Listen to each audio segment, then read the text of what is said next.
Assalamualaikum warahmatullahi wabarakatuh. Kami dari kelompok 8 ingin membahas mengenai akuntansi transaksi asuransi syariah. Kelompok 8 ini beranggotakan dengan Wina Syazani dengan NIM belakang 040, Brahma Stadafa dengan NIM belakang 047, Amalia Yolanda dengan NIM belakang 057, Bahirina Mistaba dengan NIM belakang 062, Dewi Amalia Putri dengan NIM belakang 076. Yang pertama, kita akan menjelaskan mengenai pengertian asuransi syariah. Asuransi adalah perjanjian antara perusahaan asuransi dan pemegang polis yang menjadi dasar bagi penerimaan premi oleh perusahaan asuransi sebagai imbalan dalam bentuk mengganti atau mengurangi kerugian. Asuransi syariah menurut PSAK nomor 108 adalah sistem menyeluruh yang pesertanya mendonasikan atau mentabarukan sebagian atau seluruh kontribusinya yang digunakan untuk membayar klaim atas resiko tertentu akibat musibah pada jiwa, badan, atau benda yang dialami oleh peserta yang berhak.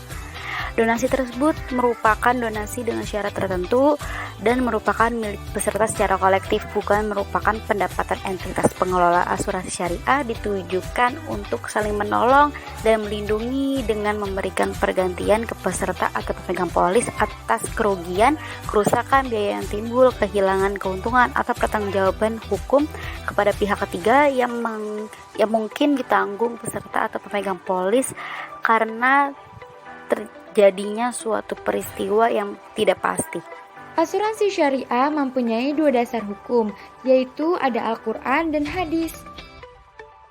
Dalam Al-Quran terdapat pada surat Al-Hasr ayat 18 yang bunyinya sebagai berikut. Bismillahirrahmanirrahim. Ya ayyuhalladzina amanu taqullaha wal tanzur nafsum ma qaddamat ligot wattaqullaha innallaha khairum bima ta'malun. Yang artinya, wahai orang-orang yang beriman, bertakwalah kepada Allah dan hendaklah setiap orang memperhatikan apa yang telah diperbuatnya untuk hari esok atau akhirat, dan bertakwalah kepada Allah, sungguh Allah maha teliti terhadap apa yang kamu kerjakan. Quran Surat Al-Hasr ayat 18. Ayat di atas menjelaskan bahwa Allah Subhanahu wa Ta'ala menganjurkan kepada umatnya untuk mempersiapkan masa depannya. Tujuan dari persiapan masa depan ini ialah untuk memproteksi diri hingga seorang tersebut akan lebih siap dalam menghadapi musibah yang belum pasti datang. Kemudian dasar hukum yang kedua itu ada hadis. Dalam hadis An-Nu'man bin Bashir yang mendasari prinsip saling menanggung, saling melindungi, dan saling tolong-menolong antar muslim, yaitu An-Nu'man bin Bashir mengatakan bahwa Rasulullah SAW bersabda, orang-orang dalam hal saling mencintai, saling menyayangi bagian satu tubuh. Apabila ada sebagian tubuh yang sakit, maka seluruh tubuh tidak bisa tidur dan turut merasakan sakit.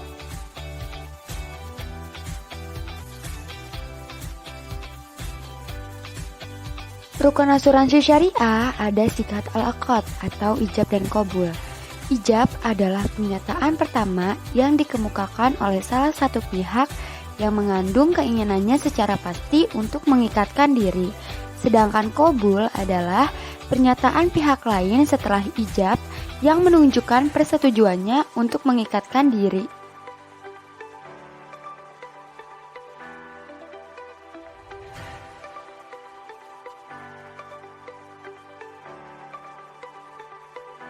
Dalam asuransi syariah terdapat 3 jenis asuransi.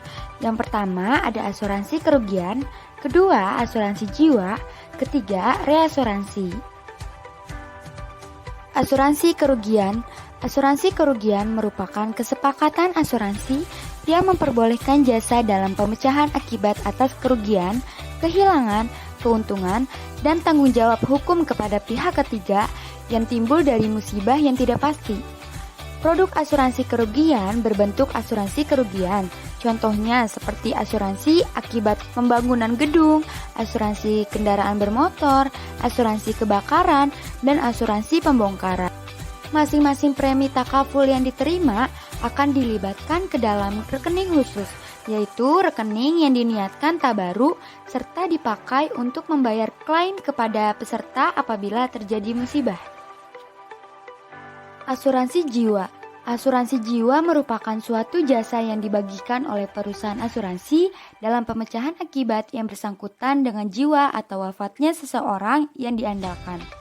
Asuransi jiwa adalah bentuk asuransi syariah yang utamanya memberikan bantuan, pertahanan, dan bantuan mengenai asuransi jiwa serta keluarga untuk ketentraman masyarakat yang tentu berfokus pada syariah Islam.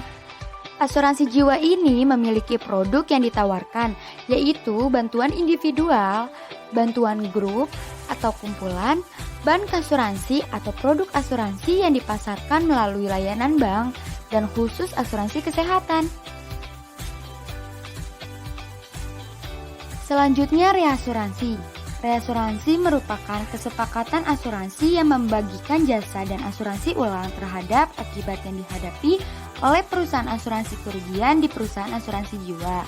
Takaful merupakan peningkatan dari industri asuransi syariah yang mempunyai tujuan yaitu untuk mewujudkan kesatuan yang saling menguntungkan kedua belah pihak yang berpartisipasi, di mana satu pihak bekerja sebagai penanggung beban kerugian atau insurer yang mungkin akan menimpa pihak yang tertanggung atau insured atau policy holder.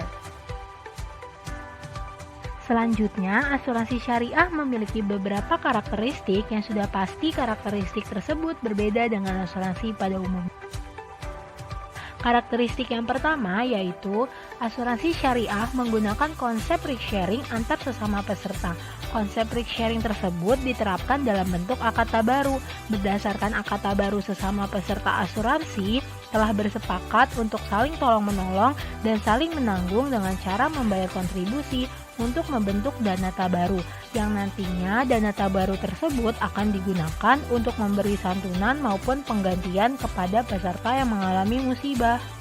Karakteristik yang kedua yaitu perusahaan asuransi syariah berperan sebagai pengelola dana, dan atas peran tersebut perusahaan berhak mendapatkan imbalan berupa ujroh atau fee maupun bagi hasil investasi yang sesuai dengan akad wakalabil al-ujroh, akad mudharabah maupun akad mudharabah musyarakah yang telah disepakati antar peserta dan perusahaan. Karakteristik asuransi syariah yang ketiga yaitu dana yang dikelola harus diinvestasikan pada instrumen investasi yang sesuai dengan prinsip syariah. Jadi, dana yang dikelola tidak boleh diinvestasikan untuk bisnis yang bersifat ribawi seperti halnya minuman keras, prostitusi, judi, maupun bisnis lainnya yang bertentangan dengan prinsip-prinsip syariah. Kemudian karakteristik asuransi syariah yang terakhir yaitu setiap perusahaan asuransi syariah harus memiliki Dewan Pengawas Syariah. Dewan Pengawas Syariah ini memiliki tugas untuk mengawasi dan memberikan saran kepada perusahaan agar penyelenggaraan usaha asuransi syariah tidak melanggar prinsip-prinsip yang telah ditetapkan oleh syariah. Akun transaksi asuransi syariah. Akun transaksi asuransi syariah dibagi menjadi 3, yaitu ada akun-akun dalam laporan posisi keuangan atau neraca. Kedua, ada akun-akun dalam laporan surplus defisit underwriting dana tabaru. Dan yang ketiga, ada akun-akun dalam laporan laba rugi. Akun-akun dalam laporan posisi keuangan atau neraca pada aset. Yang pertama, ada akun kas dan setara kas. Yang kedua, ada akun piutang kontribusi. Yang ketiga, ada akun piutang reasuransi. Yang keempat, ada akun piutang dengan akad murabahah, salam, dan istisna. Yang kelima, ada akun investasi pada surat berharga. Yang keenam, pembiayaan dengan akad mudharabah dan musyarakah. Yang ketujuh, investasi pada entitas lain. Yang kedelapan, properti investasi. Yang kesembilan, aset tetap dan akumulasi penyusutan.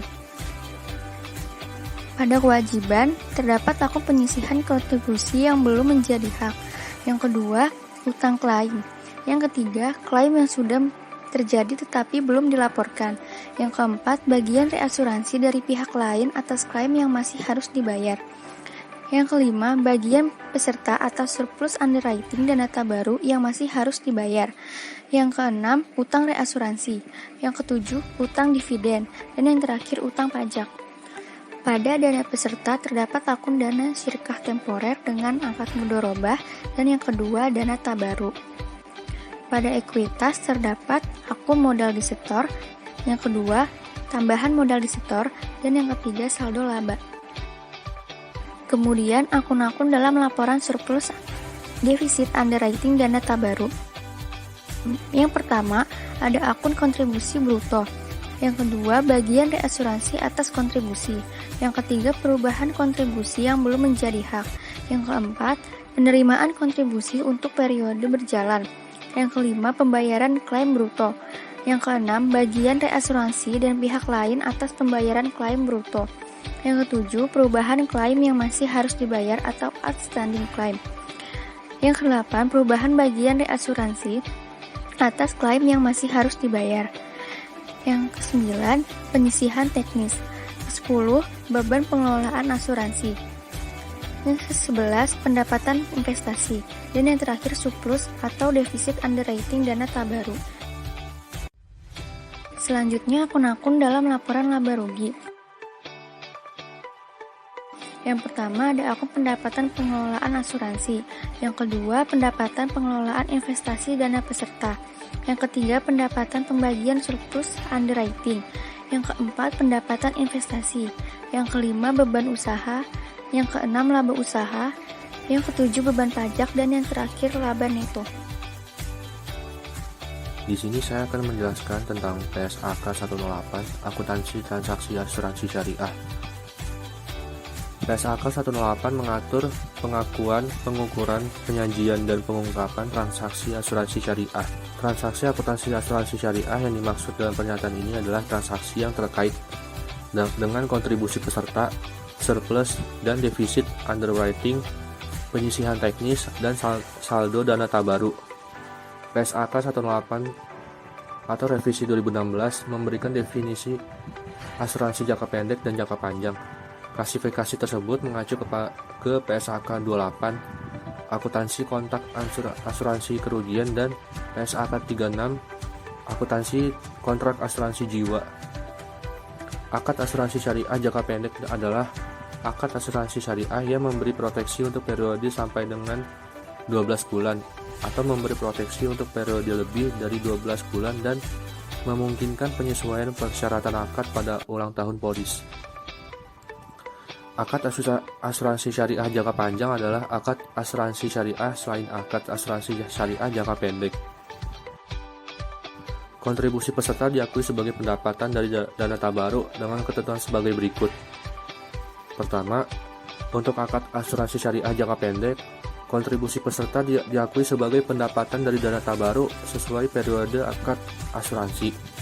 Kedua, untuk akad asuransi syariah jangka panjang, kontribusi peserta diakui sebagai pendapatan dari dana tabaru pada saat jatuh tempo pembayaran dari peserta. Penyisihan teknis. Penyisihan teknis diukur sebagai berikut.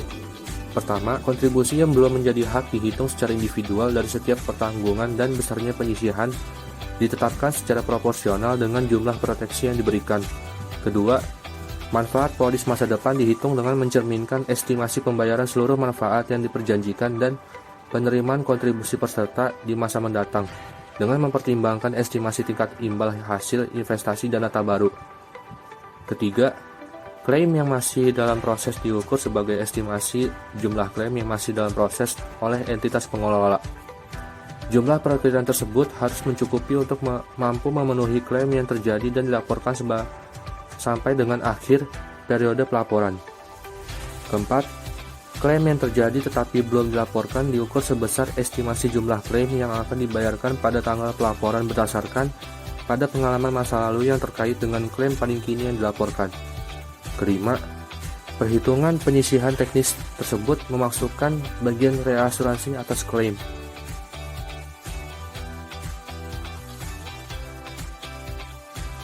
Sekian materi yang dapat kami sampaikan mengenai akuntansi transaksi asuransi syariah.